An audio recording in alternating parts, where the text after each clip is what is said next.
there's a myriad of things. So I think first of all, we have to go back to writer.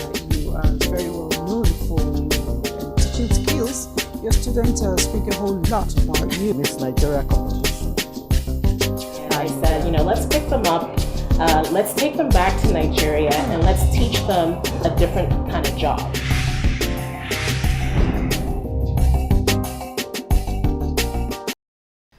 It's always wonderful to have you on this platform, The Woman on the Nigerian Television Authority, the NTA. My name is Elizabeth Abai, and today we will still be looking at coronavirus, COVID-19, and issues around it, especially when it comes to women. What are the women facing? What are the challenges of women, especially the medical workers? I have one seated with me here. She's also a comrade of some sort. But before I get to introduce her, I'll go on a break. Don't go away. Coronavirus, where the nickname na COVID-19. It not be big man who sickness, so if it catch anybody, according to World Health Organization, WHO, where then they call WHO. Make I show you how the disease they take spread. Oga travel go abroad, come back with symptoms of COVID-19 infection. As he land for airport, driver go carry am come house. Him wife and pikin welcome am. Cook arrange food for Oga. Houseboy and housegirl pack Oga load enter house. Na so Oga begin spread this infection to him people. Driver go mechanic workshop, go spread am. Cook go open market to go buy one or two things. She go spread them too. Even house cleaner go back her house, go spread the same infection. Now so this coronavirus begin take style dey spread from family to we country people. So therefore, make we join hands obey all the instructions wey government and our medical people don give us. Wash your hands with water and soap regularly, or use hand sanitizer. No go join body for where people gather plenty. Maintain social distancing. Above all, stay una house as government don advise. Stop unnecessary waka about. So make we not spread this virus. Coronavirus. No be only big man like me they catch. If it catch anybody, even poor man himself fit to get am. So make we join hand together. Take stop with this deadly disease where they kill our people and they never get the cure. Together, we go overcome if we do all the things wey dem tell us to do.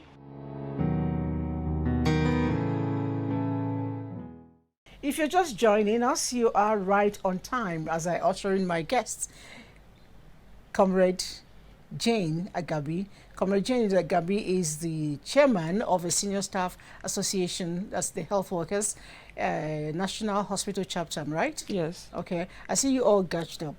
Yes, this is the masks as it is now. We wear masks each time we're going out, and wherever we are, we're in contact with people to protect them, the people as well as ourselves. I've actually made sure that we have more than a meter, yes, length between me and you. It's intentional. I can see and that. All the hawks, we didn't get it this morning because we have to maintain social distancing. Yes. All right, talking about social distancing, for you, it's a bit difficult because every day you are faced with this challenge. Share some of the experiences you have with us. Now, as a nurse, I work in a big hospital, National Hospital, Abuja, and there are a lot of challenges we face as nurses. First of all, our job does not require working with the patient at a distance. Yes. Most of the time, you need contact, you need to touch, you need to feel, you need to, do things on the patient. So it requires a lot of touching. Let me just paint a scenario. Now, for a nurse in a hospital setting, I use the example of National Hospital where I work. Patients are received in the emergency room. All patients come through the emergency room. The trauma patients will need to go through the trauma emergency room. So all patients, before entering any part of the hospital, must pass through the emergency room, where the nurses, first of all, will assist those who can come out of the cars, who have been brought in to, into the emergency room, and they are the first contact. The nurses would check the patient, make sure the patient is alive, brings the patient. Some of them come in, a way that is, let me say, dirty. Probably he has vomitus or she has vomitus on herself. You need to first of all bring that patient in. You clean up the patient, and after cleaning up the patient, put the patient in a comfortable position, either sitting or lying down position. Thereafter, you take the patient's hemodynamics, and this would include the patient's vital signs. And you take your own history. You assess the patient. You do your nursing diagnosis. This is a patient that has presented. You have to note down what you have observed, what your findings, the blood pressure and all other vital signs you've taken. You note them down. That is the first contact in every hospital. And this is the nurse. She's a frontliner. Right now, as we speak, nurses are at the front line of dealing with COVID-19 patients. Because as we speak, let Nigerians know that nurses who are working directly with the isolation units don't go home. They don't go home? They don't go home. Oh. They are kept somewhere. They go from there to work and back there. They're isolated from their families, isolated from their children, isolated from every other thing. The focus is the patient. The focus is how would Nigeria get out of this? And so all hands are on deck. The nurses are working round the clock to see that we overcome the situation of the COVID-19. The nurse's responsibility in a hospital setting is enormous. A patient, of course, before a doctor sees a patient, the nurse must see the patient. You must do your groundwork. And then your groundwork includes, like I said before, you clean the patient. You touch the patient. You clean, if some of them come in stained clothes with blood, with feces, with urine. The fluids, you know how highly contaminated they are, how highly infectious they are. And you come in contact with all of this. In fact, you see situations where even family members will reject the patient to the nurses. Really, the members of family members of the patients will actually abandon the patients. Situations for the like nurses. that exist in the hospital setting. There are situations where we've had to donate amongst ourselves to cater for our patients. That's how far a Nigerian nurse can go to cater for their patient, because we are patients advocates. We advocate for the patient. They are the reason we're in the hospital. Without the patients, we will not have a job to do. You won't have a job, yes. So because this is the case, we do all we can to keep our jobs, to keep our patients, especially alive. The nurse is the first contact at the beginning of life, at birth, in the labor ward. No, that one I like. Oh. And then the nurse again is the last contact at death. When a person dies, he's not just dead. That patient who has died is given respect even in death. There's what we call last offices. You pack the patient properly. There's a position you keep the patient. There's how you position the person so that the body will not be stiff and be awkward. You straighten the patient. You pack all the orifices. We do that, and it's called last office. So and it's the nurse that has to do that. It is the nurse duty. Okay. So that's how much how relevant we are in. I never really thought about the nursing job as being this, deep. I've always seen nurses as injection givers, which is why once I see a nurse, I'm like, afraid. Afraid because I never like being pricked by the needle. Now, still speaking of COVID-19, we have had a lot said happening to the medical workers. There was an incident in Benin where about 25 medical workers, including nurses, were given mandatory self-isolation because of this. And I'm also hearing that because they have to work, at the isolation centers, they are also themselves isolated from their families. Yes. What's the emotional? I want to go to the mind, the brain of the nurse who are saving lives of the coronavirus victims. What does it feel like? Now, when you're nursing a patient, Number one thing is, you take precautions as a human being. You do all the standard precautions. You wear your PPE. Okay. But emotionally, if you observe a little cough or sneeze, oh, have I contacted it? Oh, is it happening? What is happening? You begin to diagnose yourself even before the diagnosis comes. So that is what the nurses go through emotionally. And then when you see a patient in pain, agonizing, crying, lamenting, you sometimes in your sleep, you wake up in your sleep because the pictures are real and it is lasting.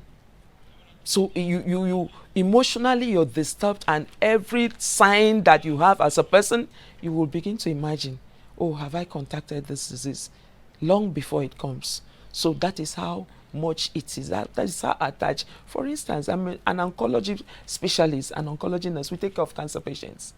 We are so attached to our patients, and by the time your patient is drifting and you see that the end is here, you are so emotional.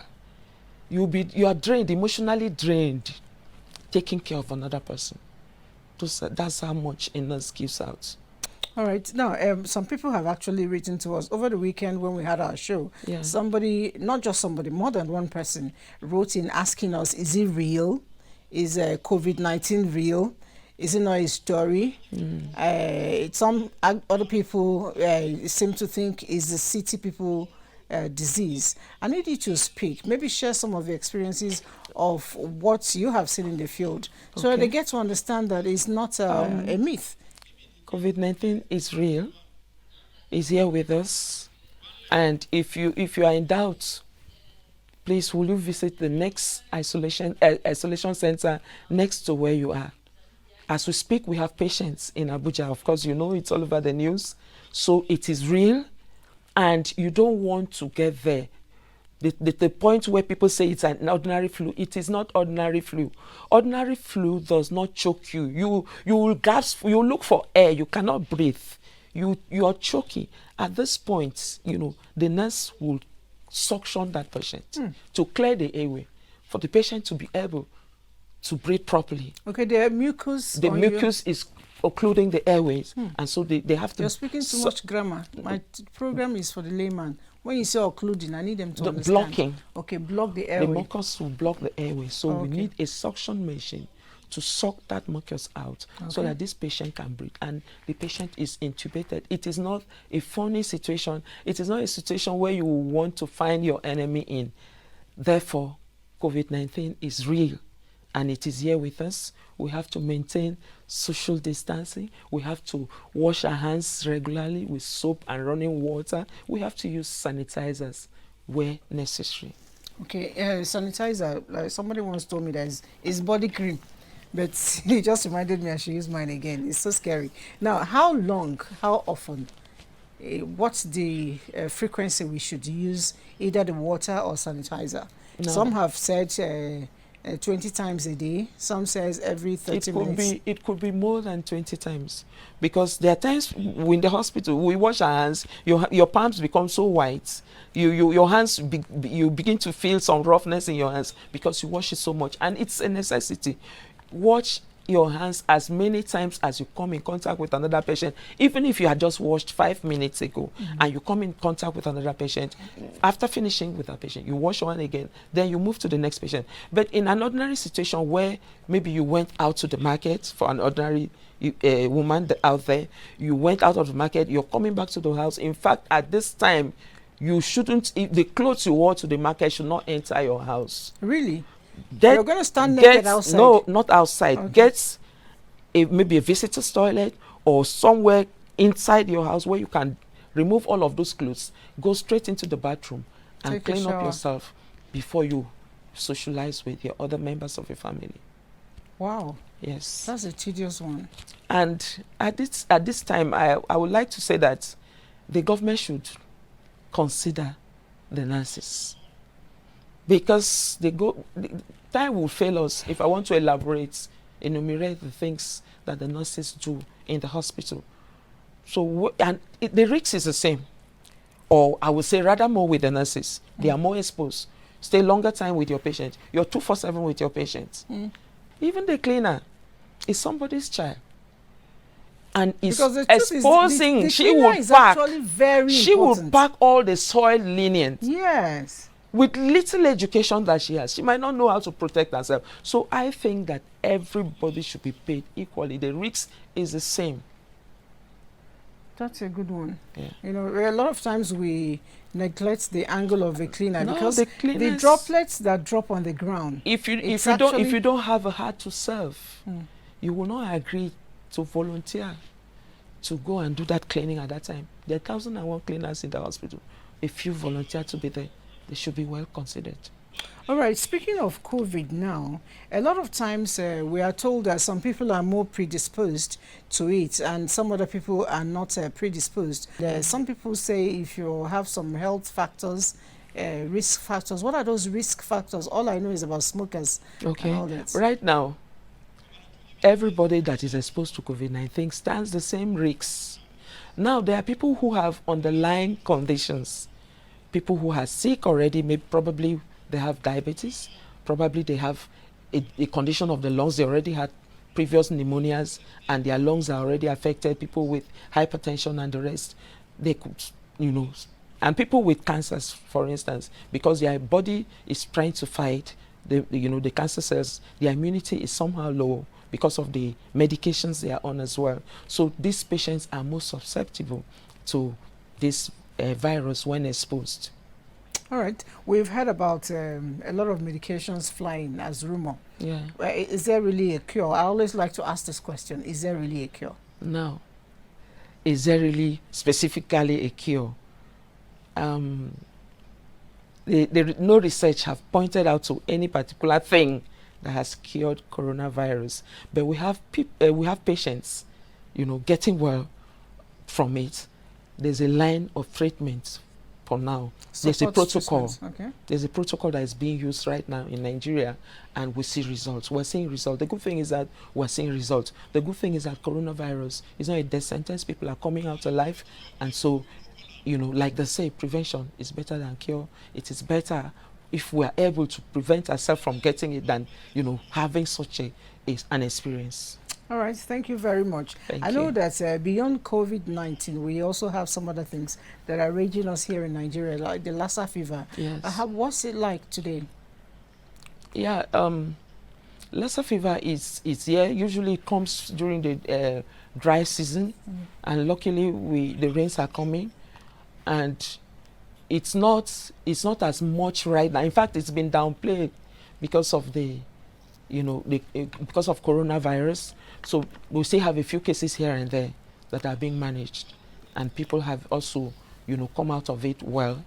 I wouldn't go without mentioning it. I know off camera we talked a lot about it, ways people can get it, and you said something about the smoking of Gary, In Lassa fever, yes. Okay. Yes, because in most villages, after they fried Gary, probably fry it halfway and then sun it by the roadside, spread it inside the compound and all of that. So these foods that have so been kept, the rats will either excrete on it, urinate on it, and contaminate it. And so such foods now, if the person eats it, he can contact Lassa fever from there. And then even in our homes, food should be grains should be well covered. That way you're protecting your entire family, because the rats can, enter through the house and then defecate on these foods, and then when eaten, the person comes out with the situation. I will believe that this period will come to pass. We will take a break. When we come back, we'll continue. Thank you. Coronavirus is real. Steps to avoid this pandemic. Wash your hands regularly or sanitize your hands. Keep social and physical distancing. Avoid crowded places. Stay at home unless absolutely necessary. Don't touch your eyes, nose, or mouth if your hands are not clean. Avoid the spread of coronavirus. coronavirus is real. The program is The Woman, and we're almost rounding up. But I have a tradition here. I know as a nurse, we're talking COVID, all right, but I want to move to you as a person a little bit. As a nurse, you have family as well. Yes. How do you combine your job and your family? Okay. Now, normally, as a woman, you have the ability to multitask. So as a nurse, you know, men don't like that. But you can multitask. Men believe that they can equally multitask. Well, a woman, I think, does it more because you have the focus of the interest of your family. So as a nurse, you try to meet up, satisfying your job area, satisfying the home front, satisfying the children. And so you have to organize your time properly. And once you organize your time properly, you'll be able to satisfy both job and the home fronts. That's nice. Now, when you get emotional with your patients at home, how do you, take it off from your system? Because it's like an actor. Sometimes when they are in a particular mood to interpret a script, they find it difficult to go back to the real self. How do you remove those emotions from you? Yeah. Because there could be young people there who want to become nurse, and it may have just scared them away. Really, actually, sometimes we hide our emotions a lot. We hide our emotions. There are some patients that will pass on, and you will imagine that this person still has a lot to offer. So young, shouldn't die. And so, but you won't cry in front of the family. Sometimes you do that in the toilets. Sometimes if your emotions are failing you, you turn your eye away. There are situations like that. But when you're at home and such a flashback comes and then you're worried about a certain patient, what we do, especially in oncology nursing, we call the patient. How are you doing? We have a relationship with our patient. It's a family. So you call the patient. How are you doing? I'm just checking up on you. And most of the time, your patient also would call you. I have this sign, I'm feeling this, what do I do? The things you could advise to do at home, you do. If you don't, you can't, you tell the patient to immediately move to the emergency room where she can be seen by a professional health personnel. Interesting. You're making the nursing profession indeed very. It is a noble. It is a noble profession. I feel like it's quite appealing. I should, try my hands in it. But no, I won't be able to give injections. It's not late. It's not late. You can still do it. No, I've been nursing my children at home. All right. All right. Thank you so much, Thank you. Comrade Jane Agabi, for coming on the show, and God will give you the grace to continue to do, the good job. And that's been with us here on The Woman. Next week, we'll bring you another exciting package. Whatever you do, don't forget to wash your hands regularly. And if you can't, if there is no water close to you, find a sanitizer just like I have in front of me, and use it as often as you can. Like you said, 5 minutes might just be it. 30 minutes might just be it. Until next week, do be good citizens and please obey rules and regulations. My name again is Elizabeth Abai. Ciao, ciao.